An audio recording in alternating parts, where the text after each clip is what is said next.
Yes. We are here on the podcast and pop-up. And obviously, I'm Randy. Hey, this is Rico. But most importantly, don't forget about Randy and Rico. But let me introduce to you the man who for me, kind of inspired this process because he invited me on his podcast. And nonetheless, I was like, you know what? I was able to express myself, and he asked me questions, and I'm not gonna hold him off anymore. Mr. Steven Raff, right here from Raff Nation. That's my guy, Raff Nation. How you doing, brother? I'm doing great. This is amazing. I wasn't expecting this, like, podcast pop-up right here, right in the middle of Artwalk. This is awesome. So Thank you, brother. Yeah, man, we are here in the middle of Artwalk, bro, with all the vendors. And honestly, this is the first time we do this, and you're the first guest. I'm guest number one? Guest number Oh my goodness. Oh my. Guest number one. Numero uno. Love it. Pleasure. Hey, it's an honor. Thank you. It is, man. And I was really, I was like, you know what, I gotta start this off with Raff, bro, cause for you and I to talk, it's a regular conversation. Yeah. So I don't need to act all extra and think about my questions or so I'm like, bro, I'm just gonna talk to you. And the first thing I want to talk to you about is off topic. Y'all gotta check out Raff's Instagram. He just posted a video of him going insane. Bro, when I tell you he started saying a couple words, and I'm like, oh, you know what I'm saying? He had this written and prepared, like a song, when you write a prepared song. He keeps going. And I'm talking about rhyming, going fast, going off topic, going on topic. And I'm like, wait a minute, you're doing off the top of your head at this point. So go check it out, but tell us about it. All right, so first off, thank you so much for allowing me to be not just a part of Podcast Pop-Up, but be the first guest. That's amazing. So thank you, very grateful, very blessed. I really do appreciate it. So for clarification, for those who do not know, my name is Stephen Rafferty, and I'm a performer and an entertainer. I've been in the arts and media field for 13 years. 13 years, lucky 13 right here. Arts and media. Arts and media. So I started out as a stand-up comic. I was doing shows in local bars, local concert halls, wherever I can get booked and gig. I moved slightly away from stand-up comedy into like traditional spoken word, acting, and performance. Yeah. And I've got to work in the television field, the entertainment field, the production field, both as an on-camera personality, whether it be hosting, interviewing, doing stand-up, doing media work, whatever I can on an acting sense, but also behind the scenes as a videographer, photographer, graphic designer, marketer, jack of all trades, there you go. master of none, which is oftentimes better than the master of one. Hey, but you know that's also valuable too, because I'm in the theater field. You know, Okay. I worked at Bailey Hall, which is in Davie. Okay, yeah. Great hall, great hall. Yes, so I understand where you're coming from. And I kind of do a lot of things that you do too. Instead of the stand-up comic, no, I don't think I'm that funny. What are you talking about? You're making me laugh right now. It's hilarious. But I do understand that. So a jack of all trades, but see, you kind of make yourself valuable because of so many things that you know, and you could just plug yourself into it without even thinking.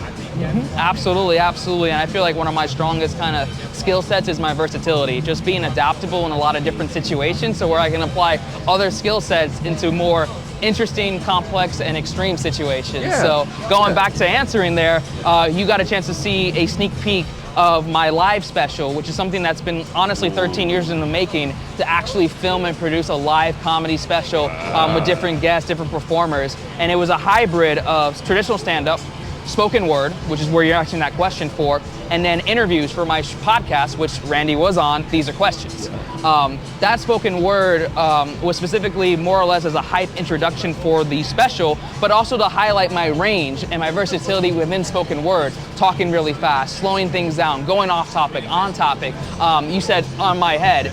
So it's actually heavily prepared. I memorize a lot, but I play around to where I know my script and I can deviate from it. You can play with it, right? Play around with it, because when you're in that space as a performer, the audience doesn't know what you're gonna say. Whether it be traditional theater, whether it be film, whether it be stand-up. So like, if you mess up, only you're gonna know you mess up. That's right. Or if you deviate, only you are gonna know to deviate. Yeah. So it's a lot of repetition, a lot of public speaking, a lot of performance there, which my background is in public speaking, so I love to talk, I love to communicate, I love to express myself and help others express themselves through their public speaking, and through their ability of talking. Because public speaking is just talking. Like right now, we're doing public speaking. Exactly. Yeah, we're doing it at the moment. That's so true. But through that, I was able to create that piece and just really showcase my range and skills. And as Randy said, he got to see all this versatility, all this kind of stuff, all this everything, and it's just like wild and madness. And like that showcases me from a performance standpoint. Wow. So it was incredible, honestly. Yo, I was impressed. Thank you. And I dabbled in music, so I freestyled before, and to do what he did, I'm like, nah, that's another level. Because I'm telling you, he goes fast, he goes slow, but it's so well off. But one thing I do want to bring up about Raff is he's also a photographer, and you just came from shooting, right? Yeah, I literally just came like 20 minutes ago shooting for. He still has his wristbands on. He was in the club, you know what I mean? Yeah. Well, the club. I go wherever someone calls me. but one thing I do want to showcase and put a spotlight on is that he is a great photographer. You know what I'm saying? I do video, but sometimes I need a photographer, and I haul at Raff just because I know he's gonna bring it in, and he does the same for me. Every time he needs a videographer, he called me. Can you talk a little bit about what you were just shooting? Sure, yeah. So I've been recently doing a lot of runway shoots. And what to clarify is that we have a lot of fashion shows here in South Florida. And specifically, we just got off working Miami Swim Week, which was in last month. I'm not sure when this episode's going to come out, but for context, about a month ago, we were doing casting calls and shoots for various fashion shows in Miami. So they're doing the same thing around the South Florida area, but for New York Fashion Week, which is coming up in a few weeks. So I had a client that wanted me to shoot their runway stuff and shoot like their castings. So they get the models prepared, they get comfortable on camera. I shoot from behind the scenes and I take some photography shots. And I was just literally maybe a couple blocks down, and I was like, Randy's like, let's do the podcast. I'm like, let's go. So here we go. But that's what I was just doing. And for photography specifically, I've only been in it professionally for about 4 years. I've done videos for over 10. And then generally speaking, from performance, when I started in my hub, 13 years, as mentioned earlier. Okay. Wow. That's incredible, man.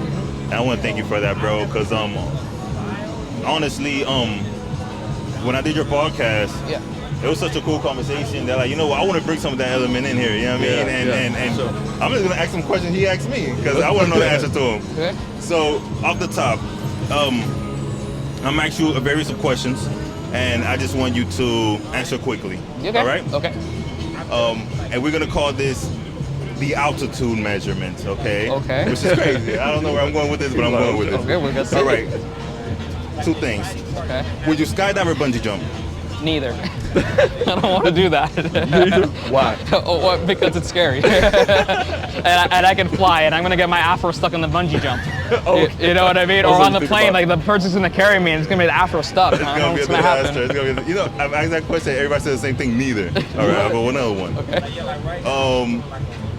Parasail or zip line? Okay, I'll pick one. I was going to say neither again, but I'll actually pick one. Probably parasailing. Like going through the ocean and stuff and flying through the above the waves. That seems pretty cool. Zip lining seems terrifying. Yeah, it seems scary. Like I'll face my fears and try to do something once, but like if I don't have to do it, I'm not gonna do it. No, I ain't doing it. Dude, parasailing unlocked a new fear for me. I saw a video online that, you know, like you say, it's over the ocean, but sometimes the boat stops and you just land on the ocean. You know, because you got your stuff.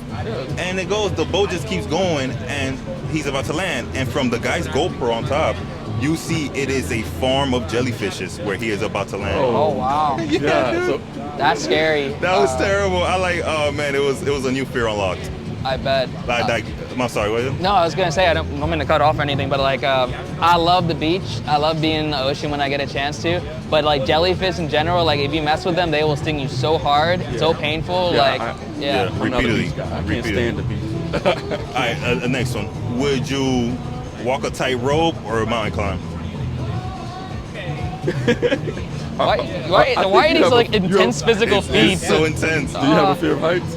No, I just don't want. I don't have a fear of heights, but like. If you had to choose one.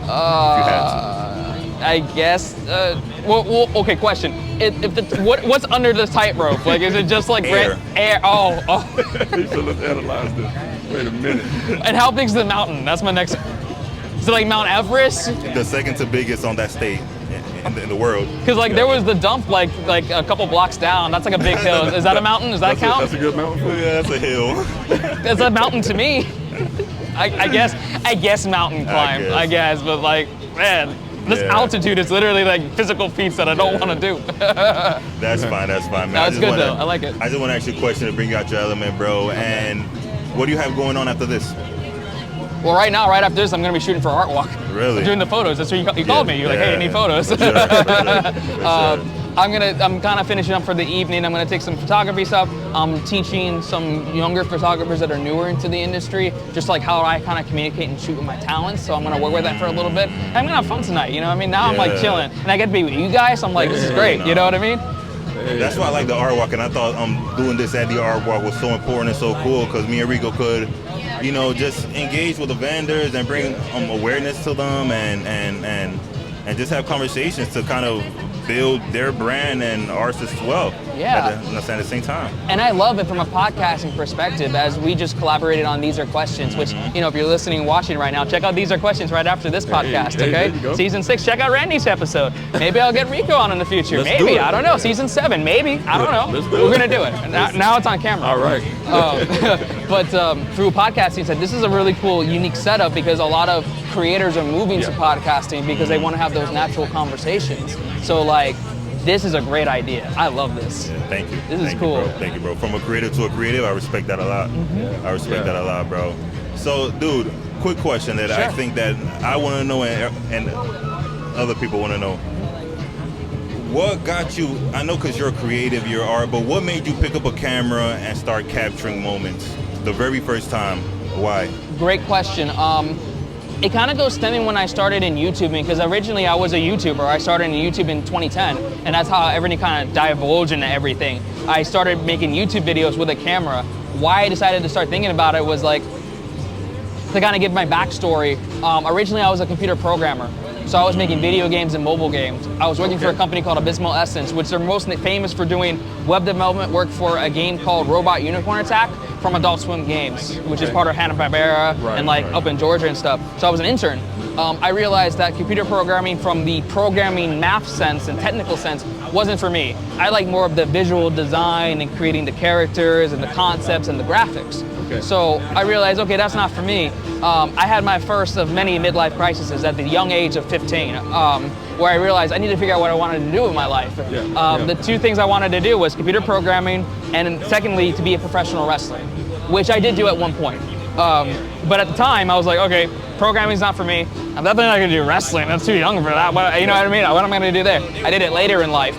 But I was like, okay, what can I do next? So I just started playing around, figuring out ideas. And when I was figuring out ideas, I was watching a lot of late night talk show hosts like Conan O'Brien, Jimmy Fallon, Jay Leno when he was like finishing up with his career for the first run. And I was just listening to all these different talk show hosts and having these conversations. And I was like, wow, maybe I can do something like that. Maybe I could do it with like YouTube, because YouTube was just starting. So like YouTube is big now, but at the time it was just developing. It was like maybe 4 or 5 years in, because it started in like 2005, I believe, or 2006. Don't quote me on the exact date, I'm not sure. But when it started, it was relatively young. So I was like, okay, maybe I could start filming little sketches and talk show stuff and figure out some ideas. Got a camera, I just started shooting. As I realized, to actually create things are very expensive. Very expensive. Thousands and thousands of dollars, which I did not have because I wasn't working. So, you know, I saved my money a little bit by there, but then I started learning different softwares, different editing softwares, different video softwares. And to save money, I would practice on, what was it? Windows Movie Maker to start. Or GarageBand on Apple, you know what I mean? Or iMovie. Like whatever was free, I was playing that. Same thing with audio, with video, with photos. And then eventually I was like, I'm learning the backside of it. I can still do my performance, but now I know the technical side from the back end. So I save money, and then I learn the skills, and then if someone's trying to mess with me or give me something that's not right, I'll be like, no, I know how to do this. So it was for versatility and to expand my skill set and also to save money. That's amazing, bro. It's almost like you learned vertically. You learned it through the steps as you were supposed to. So you know. I got stuck on. You said 15. You was like, oh, I need to think about my life. Yeah. I mean, normally most people, you know, 15. What you're in high school? High school, yes. Yeah, you're out of high school. You're in college, and you're like, I still don't know what to do. But 15, bro, I found that amazing, because I'm like, man, there's not a lot of people thinking about life choices at 15. you know, they're still thinking about, oh, what I'm gonna do tomorrow or whatever. Yeah. So I mean, that's really impressive, bro. Thank you, I appreciate it. Yeah, I'm a very weird person. I have no idea. I just started like Bro, that's young. not weird, bro. You're ahead of the game. That's what it is. I appreciate it. It means a lot. But you know, it doesn't matter when you start. Like, to be a little bit of advice quoting, and I'm learning things now. Like, I don't know anything, and I don't mean that in like I'm stupid. I'm just saying it in like I'm learning because there's so many new things and speaking about different perspectives. So like while I'm learning these things, I'm gaining new knowledge. Correct. So I try to be humble with it as much as I can. From a advice kind of standpoint, like I'm learning stuff from different people from different perspectives, and that creates a more versatile version of myself. Yeah. I love You that, know, bro. like That's so I had cool. I had an individual. I'm not gonna name her, but I wanted to give a shout out because she helped me very recently. She gave me a quote saying about comparing others based on where their path is, and she said, "Comparison is the thief of joy." Yes. And that really stuck out to me, and I was like, she's right, because you know, whether you're in year 1 or year 10 or year 20, you know, sometimes we compare others, you know, and be like, oh, this guy's so successful, or this gal's so successful. But like, everyone's figuring out their own paths, and everyone has their own path. And like, you have to follow what's best for you. And then at the end of the day, you're gonna have the right opportunities, the right people, the right loving family, the right situations, and it will give you a more fulfilled life in the long term. Yeah, So that's like, good, bro. so for her, I'm not gonna name her because of privacy, but we're very close. I wanted to say that because I learned a lot very recently, and I just learned that this week, you know? So I was like, yeah, that makes a lot of sense. That's So deep, shout out to bro. her. She knows who she is. Shout out to her, man, for those words, and for you receiving it how you receive it. Other people just go over their heads. Yeah. But on that note, what would one piece of advice, or not even advice, just from what you just understood and you told that to me, what would you give them to tell them about the process of what it is and where they're trying to go? How would you simplify it for them and give them a word of encouragement? I will say this, I don't know everyone's personal situations, and things can get very difficult, and I don't know what you're going through. But if you have the chance to do something that you want to do in your life, whether it be a hobby or a business or a career, whether you want to expand it or not, if you're already thinking about ideas and trying to do something best for you, you've already won. If you find a way to make money for it or find personal fulfillment or greater fulfillment, then you've won twice. But either way, it's a win-win because you're doing the things that you love to do, and it's giving you enjoyment and fulfillment, and you're taking the step more than a lot of people that wouldn't take that step at all. That's it right there, bro. Yeah. That is it right there, man. You got something to say, Rico? Nah, man, I'm just amazed. I mean, I would love to have another conversation with you. Yeah, ask away. I'm here, man. You wanna know my favorite color, favorite M&M? I don't know. I'm here for you. Because I like the things. I love the things that you're saying. I just love them because I mean, it speaks to me. I mean, and I think the generation as we come up, that's what needs to be said. And most of the time, we run across people who are doing business or having their own business, and they're just telling people, hey, you have to just start, and that's it. But they're not giving them how. How do I start? How do I do this? How do I advance? You know, so I think those are things that we should definitely instill into the younger generation coming up and starting their own business. Yeah, and like starting is really hard but it's really hard because you don't know where to go. But that's kind of the charm of it, because then you can kind of build your own path. Yes, you want to have that guidance, but then you have that little bit of freedom to like, hey, maybe I'll try it this way and see if this works or doesn't work. You learn by trial by error. When I started making videos, it was trial by error. I was just seeing what works, what didn't work. Even with photos, it's trial by error. Even with stand-up, it's trial by error. And then like eventually your own unique style kind of brings out, and then you can do a lot of cool things. And then you already are confident within yourself.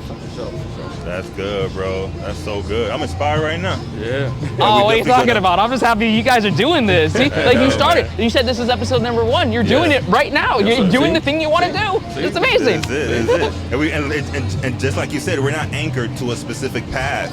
We can go here. We could try this. Right. We could do this, and see how it works out. You know. Absolutely. That's why what you said is so relevant, and I receive it. I do receive it. So, ladies and gentlemen, I'm gonna go ahead and close this segment, man. Yo, I'm gonna chop this up and make sure I get the best keynote. So This is Raff Nation. Thank you, ladies and gentlemen, for listening. This is Podcast and Pop Up, where we just pop up and podcast. You understand? So from myself, Rico, and Raff, see you later. Thank you so much. Salute.